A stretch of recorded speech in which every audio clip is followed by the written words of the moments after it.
السلام علیکم ورحمۃ اللہ وبرکاتہ۔ بسم اللہ الرحمن الرحیم۔ رب اشرح لی صدری ویسر لی امری واحلل عقدۃ من لسانی یفقہوا قولی۔ رب زدنی علما، رب یسر ولا تعسر وتمم بالخیر وبک نستعین، آمین یا رب العالمین۔ آج انشاءاللہ تعالی سورۃ الانعام آیت 137 سے ابتدا کریں گے۔ اعوذ باللہ من الشیطان الرجیم، بسم اللہ الرحمن الرحیم۔ وَكَذَلِكَ، اور یوں ہی، اور اسی طرح، زینا، مزین کر دیا، خوش نما بنا دیا، یعنی اچھا لگنے لگ گیا، لِكَثِيرٍ، بہت سارے جو لوگ ہیں ان کے لیے۔ کون سے لوگ؟ من المشرکین، جو مشرک ہیں ان کے لیے۔ من ہوتا ہے سے، یعنی مشرکوں میں سے۔ قتل اولادہم، اپنی اولاد کے قتل کرنے کو کیا مزین کیا، کیا خوشنما کر دیا، یعنی اپنی اولادوں کا قتل کرنا، یہ مزین کر دیا۔ وَكَذَلِكَ زَيَّنَ لِكَثِيرٍ مِّنَ الْمُشْرِكِينَ قَتْلَ أَوْلَادِهِمْ، اور یوں ہی خوشنما بنا دیا بہت سے مشرکوں کے لیے اپنی اولاد کے قتل کرنے کو۔ کس نے؟ شُرَكَاؤُهُمْ، ان کے شریکوں نے، یعنی بتوں نے۔ لِيُرْدُوهُمْ، تاکہ انہیں ہلاک کر دیں، تاکہ انہیں ہلاک کر دیں۔ وَلِيَلْبِثُوا، اور ہوتا ہے نا مکس اپ کر دینا، جیسے اکٹھا ہو دینا ہوتا ہے نا، جیسے کسی اسکول میں لڑکیاں اور لڑکیاں اکٹھے ہوتے ہیں تو خلط ملط ہو جانا، اور یہ بھی اس کا معنی ہو سکتا ہے کہ مشتبہ کر دیں۔ علیہم، ان پر، کیا چیز؟ دینہم، ان کا دین۔ کیا غلط ملط کرنا؟ یعنی غلط عقائد اس میں مکس کر دینا، غلط خیالات اور یہ سب کچھ۔ لیردوہم ولیلبسوا علیہم دینہم، تاکہ ہلاک کر دیں انہیں اور ان پر ان کا دین مشتبہ کر دیں۔ یہ بھی کہہ سکتے ہیں کہ ان کے دین کو ان پر خلط ملط کر دیں، مشتبہ کر دیں کہ یہ صحیح کیا ہے اور غلط کیا ہے۔ وَلَوْ شَاءَ اللَّهُ، اور اگر رب کریم چاہتا، مَا فَعَلُوا، تو وہ ایسا نہ کرتے۔ فَذَرْهُمْ، انہیں چھوڑ دیجئے، پس در چھوڑ دیجئے، ہم ان کو، وَمَا يَفْتَرُونَ، اور وہ جو بہتان باندھتے ہیں ان کو بھی۔ اور یاد رکھیے یہاں شریکوں سے مراد شیاطین ہیں، جن و انس ہیں، جن کے اطاعت کے شوق میں مشرکین اللہ تعالیٰ کی نافرمانی اور کی جو معصیت ہے، گناہ کرنا، وہ بھی ان کو اچھا لگنے لگتا ہے، اور ایسے کبھی افعال اور جاہلانہ اعمال کے مرتکب ہوتے تھے جن کو عقل کبھی بھی صحیح نہیں کہتی تھی۔ یعنی کوئی بڑا تو بڑا، چھوٹے بھی اس کی قباحت میں تردد نہیں کرتے بلکہ مانتے ہیں۔ تو بت پرستی کی شامت سے وہ ایسے فساد عقل میں مبتلا ہوئے کہ حیوانوں سے بدتر وہ حرکات کرنے لگے۔ اولاد کی محبت تو آپ جانتے ہیں جانوروں کے دل میں بھی ہوتی ہے، اور شیاطین کی اتباع میں ان کا بے گناہ خون کرنا کیسے ان لوگوں نے گوارا کر لیا ہوگا، اور پھر اس کو اچھا بھی سمجھنے لگے تھے۔ بہرحال مزید وضاحت کریں گے۔ وقالو، اور بولے، ہذہ انعام، یہ جو مویشی ہیں، وحرث، اور کھیتی۔ حجر، حجر ہوتا ہے ان ممنوع ایریا ہوتا ہے جہاں پہ جانا منع کر دیا جاتا ہے، اور ایک محاورہ بھی ہے حجر المہجورہ، قرآن کریم میں بھی اس کا تذکرہ ہے۔ یہ عربوں کا ایک محاورہ ہے جس میں کوئی دشمن آتا اور ان کو پناہ چاہیے ہوتی تو کسی بندے کے سامنے یہ ورڈ جب بولتے تھے تو وہ اسے پناہ دے دیتا تھا، یعنی وہ پھر سمجھ جاتا تھا کہ یہ ممنوع ایریا ہے، یہاں پہ ہم اپنی مرضی سے کچھ نہیں کر سکتے۔ وقالوا هذه انعام وحرث حجر، اور بولے یہ مویشی اور کھیتی رکی ہوئی ہے، یعنی ممنوع ہے۔ لا یطعمها، نہیں کوئی کھا سکتا اسے، قصے وہ جو پیچھے انہوں نے ممنوع چیزیں بتا دی تھیں کہ یہ انعام اور حس وغیرہ، الا مگر من نشاء جس کو ہم چاہیں، بزعمہم اپنے گمان سے، لا یطعمها الا من نشاء بزعمہم کوئی نہیں کھا سکتا انہیں سوائے اس کے، یعنی جسے ہم چاہیں صرف وہ کھا سکتے ہیں، تو یہ بات وہ اپنی گمان سے کہتے تھے۔ وانعام اور مویشی، سورۃ الانعام بھی ہے نا، حرمت حرام قرار دے دی گئی، ظہورھا ان کی پیٹھیں، ان کی پشتیں، یعنی سواری وہ نہیں کر سکتے، سواری کے لیے حرام ہے۔ اور بعض مویشی جن کی پشتیں سواری کے لیے حرام ہیں، لا یذکرون نہ ذکر کیا گیا ہو، نہ لیا گیا ہو اسم اللہ، اللہ کا نام، علیہ ان پر، افتراء یہ محض افتراء ہے، یہ گھڑی ہوئی باتیں، جھوٹ باندھتے ہیں، علیہ اس پر یعنی رب کریم پر۔ اور بعض مویشی ایسے ہیں جس پر ذبح کرتے وقت اللہ کا نام نہیں لیتے، کیونکہ وہ کیا کہتے تھے کہ یہ بتوں کا ہے، تو پھر بتوں کا ہی وہ نام لیتے تھے۔ تو سب خدا پر جھوٹ ہے، یہ سب خدا پر افتراء ہے۔ دوبارہ اس کا کر لیتے ہیں کہ اور بعض مویشی ہے انہیں نام خدا ان پر یعنی ذبح کے وقت نہیں ذکر کرتے، تو یہ محض اللہ پر افتراء ہے، جھوٹ ہے۔ سیجزیہم ان قریب ان کو جزا ملے گی، سزا دے گا انہیں، بما کانوا بسبب اس کے، یفترون جو وہ بہتان باندھا کرتے تھے، جھوٹ باندھا کرتے تھے۔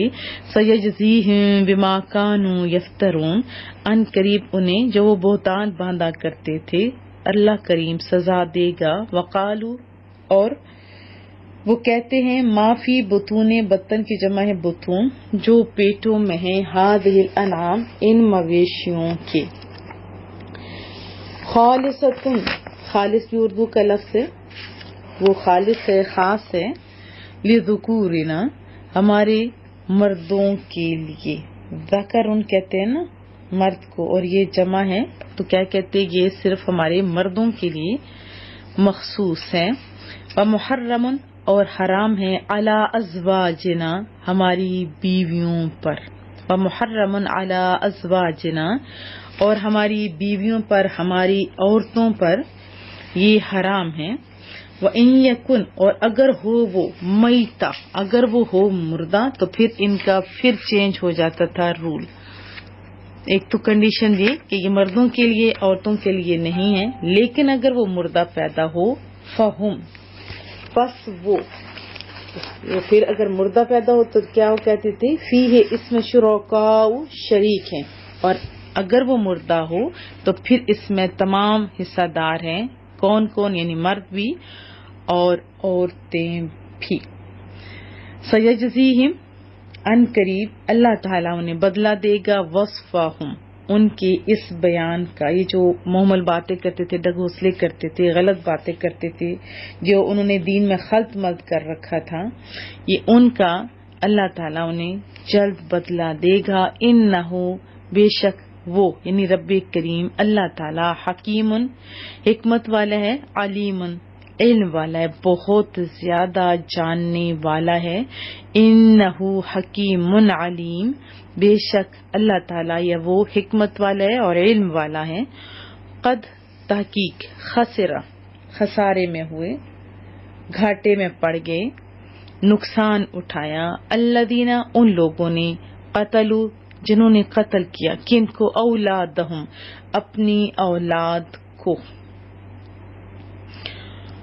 قد خسر الذین قتلوا اولادہم یقیناً جنہوں نے اپنی اولاد کو قتل کیا، نقصان اٹھایا، سفہن حماقت سے، بغیر علم بغیر جانے، سفہم بغیر علم یعنی بغیر جانے، حماقت سے انہوں نے کیا کیا، اپنی ہی اولاد کو بے وقوفی سے، بے سمجھی سے قتل کر دیا۔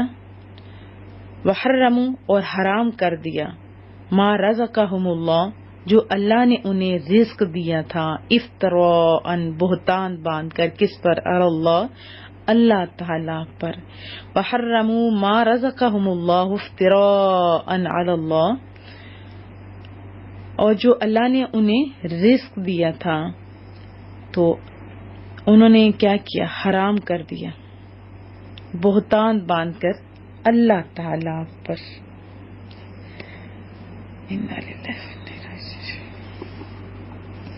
اور اللہ پر بہتان باندھ کر اس کی عطا کی ہوئی روزی کو انہوں نے حرام ٹھہرایا، تو پھر وہ ہو گئے نا خسارے میں، ہو گئے نا وہ گھاٹے میں۔ قد دلوا، بے شک وہ گمراہ ہو گئے، وما کانوا مہتدین، اور وہ نہیں تھے ہدایت پانے والے۔ وہ کدھر چلے گئے؟ گمراہ ہو گئے، اور پھر وہ ہدایت پانے والے تھے ہی نہیں۔ وضاحت جان لیتے ہیں۔ آیت 140 میں جو اس کا شان نزول ہے وہ پہلے سنتے ہیں کہ یہ آیت زمانہ جاہلیت کے ان لوگوں کے بارے میں نازل ہوئی جو اپنے بیٹیوں کو اسپیشلی سنگ دلی اور بے رحمی کے ساتھ زندہ درگور کر دیتے تھے۔ قبیلہ ربیہ اور مضر وغیرہ قبائل میں تو بہت رواج تھا۔ بعض تو اتنے جاہل تھے کہ وہ لڑکوں کو بھی بے رحمی سے قتل کر دیتے تھے اور کتوں کی پرورش کرتے تھے، اور اولاد کو قتل کرتے تھے، کتوں کو ترجیح دیتے تھے۔ تو اس لیے فرمایا گیا کہ وہ تباہ ہوئے۔ اس میں شک نہیں کہ اولاد تو اللہ تعالیٰ کی بہت بڑی نعمت ہے نا، اور اس کی ہلاکت سے اپنی تعداد بھی کم ہوتی ہے، نسلیں مٹتی ہیں، دنیا کا خسارہ ہے، گھر کی تباہی ہے، اور آخرت میں عذاب عظیم ہے۔ اچھی اولاد تو دنیا میں بھی فائدہ دیتی ہے اور آخرت میں بھی فائدہ دیتی ہے، اور یہ بہت پیاری چیز ہے۔ انبیاء کرام نے بھی اولاد کی دعائیں مانگی ہیں۔ تو دور جاہلیت میں اولاد کو قتل کرنے کے بنیادی اسباب میں سے ایک سبب کیا تھا؟ وہ کہتے تھے کہ رزق کی کمی یعنی تنگ دستی کا خوف انہیں لاحق ہوتا، اس سبب سے وہ اپنی ہی اولاد کو، لخت جگز کو وہ مار دیتے تھے۔ کیا انہیں کھلائیں گے کیسے جی، پلائیں گے کیسے جی؟ اور قرآن کریم نے تو واضح طور پہ بتا دیا سورہ بنی اسرائیل میں، وَلَا تَقْتُلُوا أَوْلَادَكُمْ خَشْيَةَ إِمْلَاقٍ نَحْنُ نَرْزُقُهُمْ وَإِيَّاكُمْ إِنَّ قَتْلَهُمْ كَانَ خِطْئًا كَبِيرًا۔ اور غربت کے ڈر سے اپنی اولاد کو قتل نہ کرو، یہ اللہ فرما رہا ہے، اور ہم انہیں بھی رزق دیتے، تمہیں بھی، بے شک انہیں قتل کرنا گناہ ہے۔ اب دیکھیے یہ تو تھا کفار کا طریقہ، ابھی بھی تو بہت سارے لوگ یہ جاہلانہ حرکات کر رہے ہیں، اسپیشلی جب بیٹیاں پیدا ہوتی ہیں تو ان کے منہ بن جاتے ہیں۔ بہت سارے لوگ، پچھلے دنوں میں بھی ایک بہت ہی واقعہ مشہور ہوا جس نے اپنی بیٹی کو بڑی سفاکی سے قتل کر دیا۔ بیٹیاں ان سے پوچھیں جن کی بیٹیاں نہیں ہیں، اور اسی طرح بیٹوں کو بھی، یہ بھی غلط طریقہ ہے۔ یہ اللہ کی بہت بڑی نعمت ہے، اور بہت سارے لوگ ابورشن کروا دیتے ہیں۔ یاد رکھیے کہ 4 مہینے کا اگر بچہ ہو جائے پیٹ میں تو اس ٹائم کرنا ایک قسم کا قتل کرنا ہے، ٹھیک ہے؟ تو اس ٹائم آپ حمل نہیں گروا سکتے، یہ حرام ہے، یہ وہ بھی اسی میں آتا ہے۔ اور بہت سارے لوگ کہتے ہیں کہ ہم کیسے پرورش کریں گے، کیسے تربیت کریں گے، یہ ہوگا وہ ہوگا۔ اولاد اللہ کی نعمت ہے، رسول اللہ کی امت میں اضافہ کرنے والے خوش نصیب ہوتے ہیں، ٹھیک ہے؟ تو آپ نے اللہ پر بھروسہ کرنے اور خوشی خوشی اللہ کی اس نعمت کو قبول کیا کریں۔ اور پھر کچھ چیزیں یہاں سے جو پتہ چلتی ہے حلال اور حرام کا، بہت ساری چیزوں کے بارے میں نے بارہا بتا چکی ہوں، پھر بتا دیتی ہوں کہ اللہ تعالیٰ نے ہمارے لیے رزق پیدا کیا، اس میں سے جسے اللہ نے حرام فرما دیا وہی حرام ہے، اور جسے اللہ نے حلال فرمایا یا جس سے خاموشی اختیار فرمائی وہ بھی حلال ہے۔ قرآن کریم میں ہے هو الذی خلق لکم ما فی الارض جمیعا، اس نے جو کچھ زمین میں ہے سب تمہارے لیے پیدا کیا، سب کچھ تمہارے لیے۔ حضرت سلمان رضی اللہ تعالیٰ عنہ سے روایت ہے، رسول اللہ صلی اللہ علیہ وسلم کا فرمان بھی سن لیتے ہیں، بہت ہی میٹھا۔ فرمایا حلال وہ ہے جسے اللہ تعالیٰ نے اپنی کتاب میں حلال کیا، اور حرام وہ ہے جسے اللہ تعالیٰ نے اپنی کتاب میں حرام کیا اور جس سے خاموشی فرمائی۔ یہ کیا بتایا جا رہا ہے؟ جس سے خاموشی فرمائی، تو وہ اس میں سے ہے جسے معافی دی، یعنی وہ حلال ہے۔ یہ ترمذی شریف کی حدیث طیبہ ہے. حرام کی تعداد تھوڑی ہے اس لیے واضح طور پہ بتا دیا گیا، اور حلال کی تعداد زیادہ ہے تو اس پہ جس پہ خاموشی ہے وہ بھی حلال ہے. حضرت علامہ ملا علی قاری فرماتے ہیں کہ اس حدیث سے کیا پتہ چلا کہ اشیاء میں اصل اباحت ہے، یعنی جس چیز کی حلت اور حرمت سے متعلق قرآن کریم میں خاموشی ہو وہ حلال ہے. بات سمجھ آ رہی ہے؟ اور میں نے آپ کو بہت سارے واقعات، ان میں سے ایک ترمذی شریف کی ایک حدیث طیبہ سنائی تھی حضرت عدی بن حاتم کی، کہ وہ اپنے جو ان کے علماء تھے نا جس کو وہ حرام کر دیتے تھے وہ بھی اس کو حلال کر دیتے تھے، تو یہ لوگ مان لیا کرتے تھے. جب آیت نازل ہوئی نا، وہ میں نے آپ کو بتایا تھا سورہ آل عمران کی آیات میں سے، تو انہوں نے عرض کیا تھا کہ ہم تو نہیں شرک کرتے. تو رسول اللہ صلی اللہ علیہ وسلم نے واضح طور پہ فرمایا شرک تو یہی ہے کہ جس کو اللہ نے حلال کیا تھا تم لوگوں نے خواہ مخواہ کر اسے حرام کر دیا. تو تم ان کی کیا بات نہیں مانتے تھے؟ تو عرض کرنے لگے ہم مانتے تو تھے. تو فرمایا یہی تو شرک ہے. تو حلال کا تعلق کس کے ساتھ ہے؟ جسے اللہ اور اس کے رسول حلال قرار دیں، اور حرام وہ ہے جس کو اللہ اور اس کے رسول حرام قرار دیں. اللہ پاک سمجھ عطا فرمائے.